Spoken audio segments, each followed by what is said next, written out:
سے مبارکہ کی روشنی میں شب برات کی کیا اہمیت ہے؟ کیا اس رات کی عبادت ٹھیک ہے؟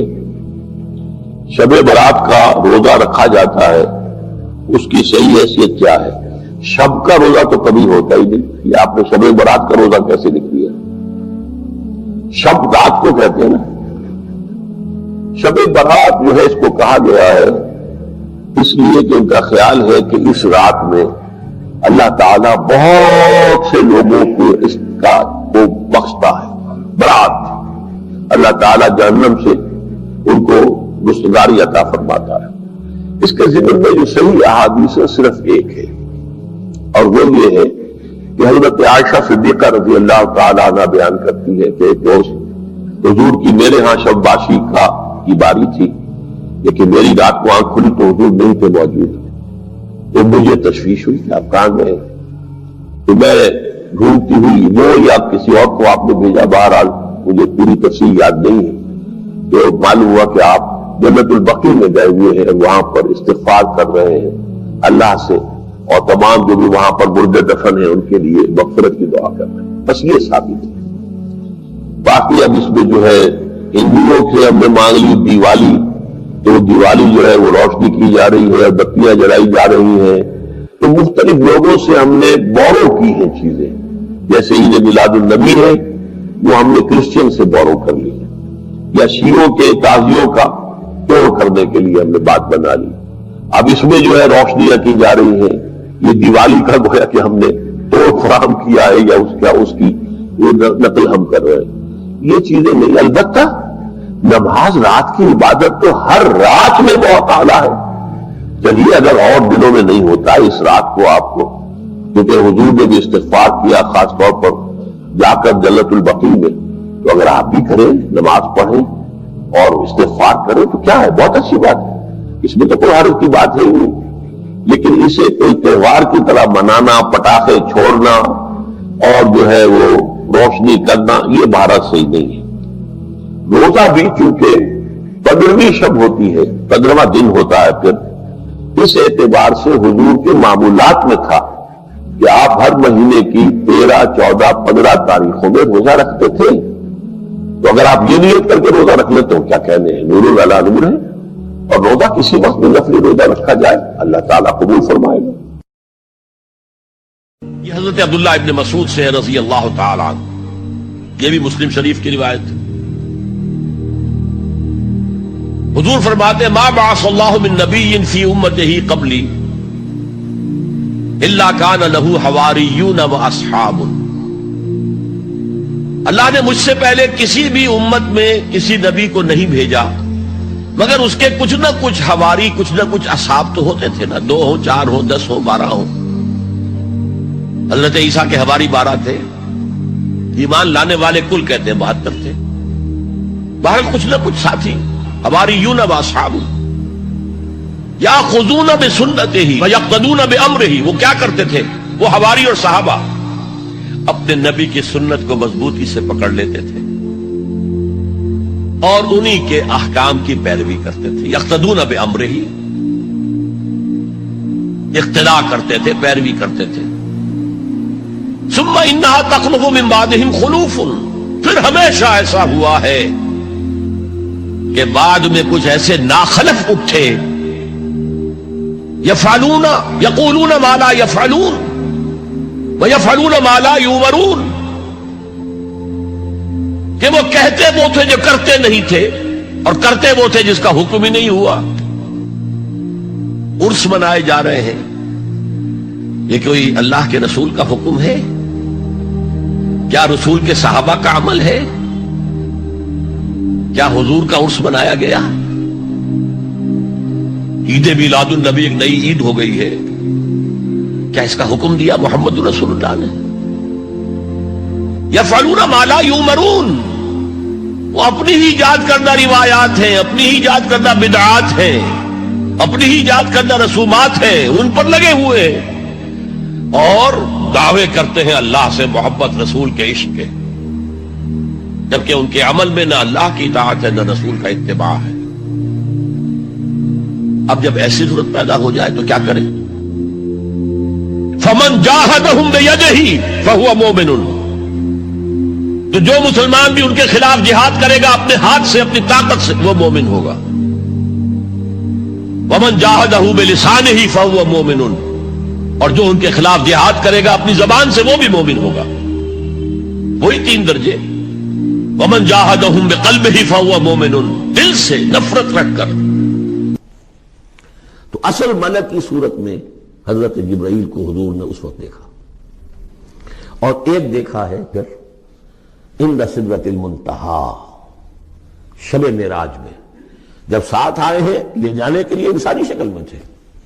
کوئی سواری بھی ایسی تھی جس کو کہ براق کہا جاتا ہے، وہ بھی محسوس شے تھی، لیکن یہ کہ جہاں انہوں نے کہا 7ویں آسمان پہ جا کر کہ بس اب آگے میری گنجائش، اب آگے آپ کو اکیلے جانا ہے، اس سے آگے اگر میں گزرا میرے پر جل جائیں گے، بے سوز تجلا بے سوز پرم، اگر یکسر منہ برتر پرم، اگر میں نے اب اس سے آگے ایک بال برابر بھی میں آگے بڑھا تو میرے پر جل جائیں گے، اب آگے آپ کا کام۔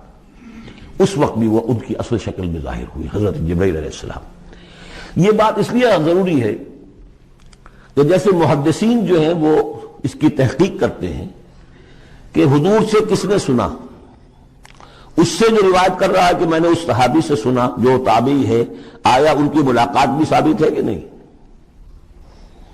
تابعین کے طبقے کا ایک شخص وہ ہے کہ جس کی عمر ابھی 6 برس کی تھی کہ وہ صحابی فوت بھی ہو گئے، اور وہ کہہ رہا ہے میں نے ان سے سنا، تو پھر وہ حدیث جو ہے محدثین اس کو قبول نہیں کریں گے۔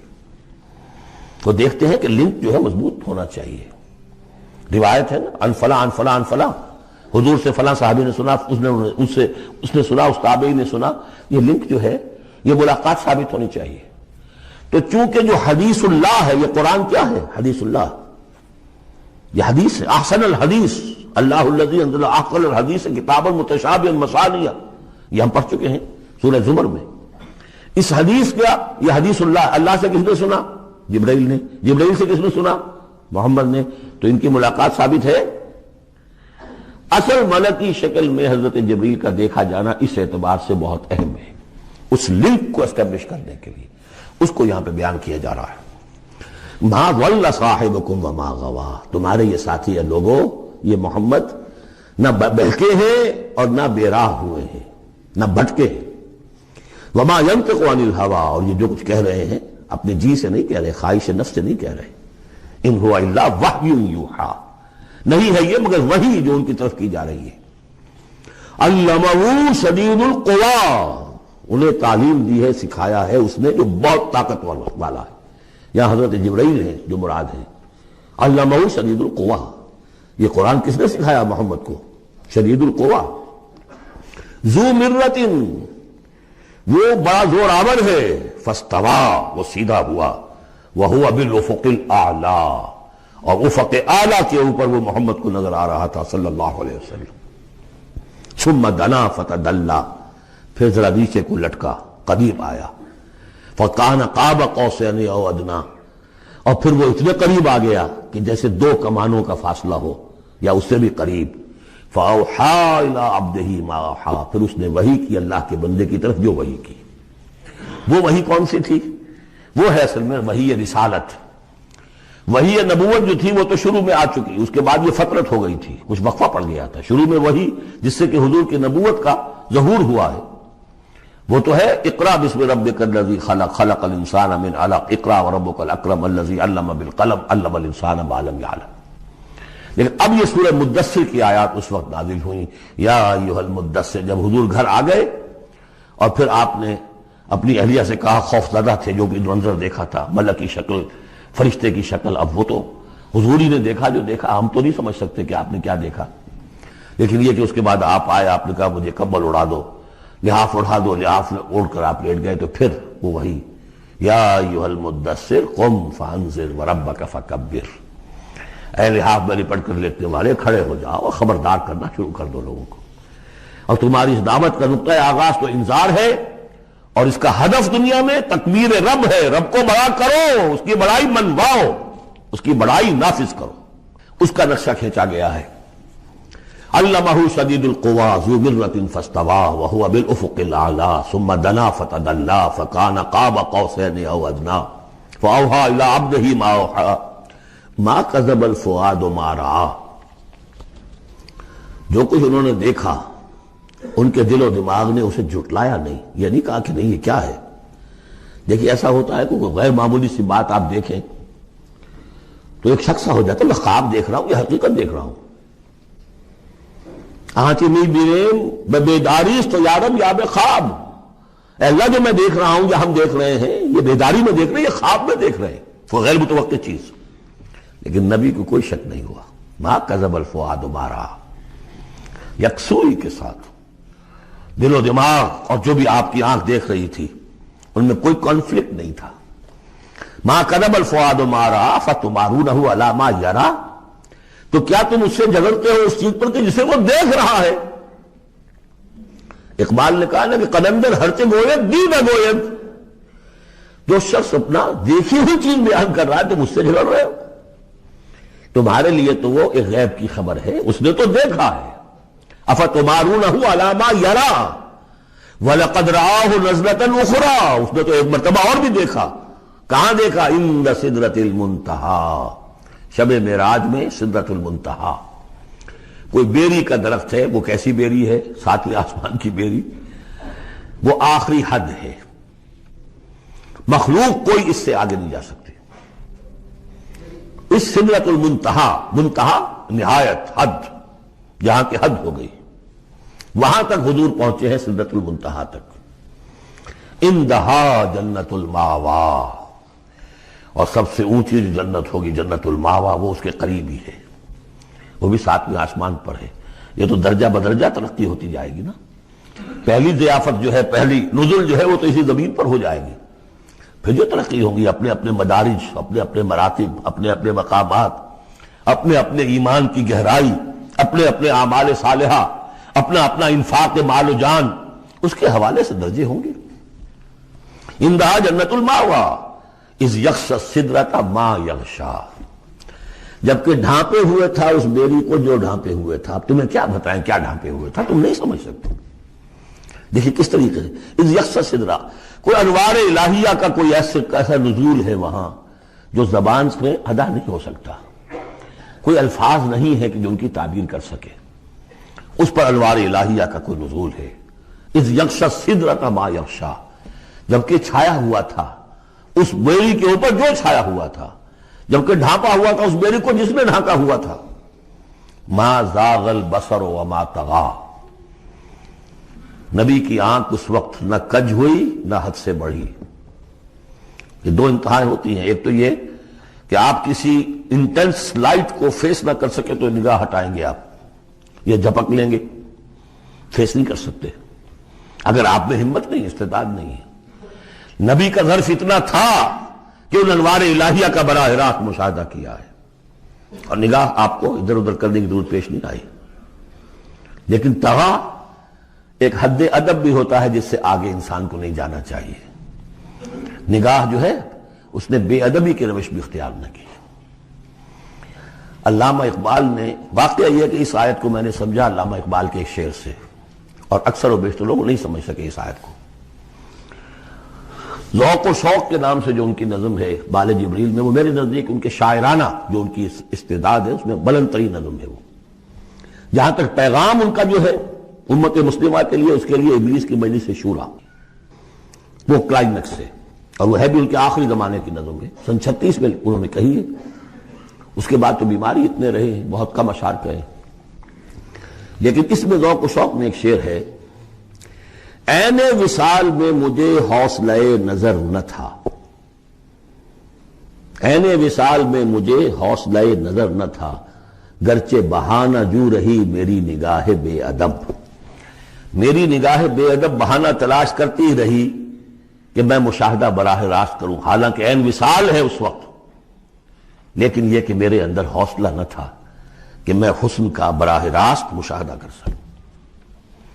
عین وصال میں مجھے حوصلہ نظر نہ تھا گرچہ بہانہ جو رہی میری نگاہ بے ادب. یہاں ان دونوں چیزوں کے برعکس بات ہے جو اقبال اپنے بارے میں کہہ رہا ہے. میں تو بے ادب بھی ہوں اور میں تو چاہتا تھا کسی طریقے سے حد ادب سے تجاوز کر کے دیکھوں، لیکن میرے اندر تو حوصلہ نہیں تھا۔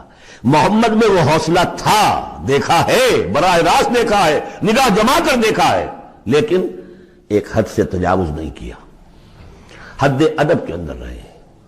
ما زاغ البصر وما طغى لقد رأى من آیات ربہ الکبریٰ، دیکھا انہوں نے اپنے رب کی عظیم ترین آیات کو۔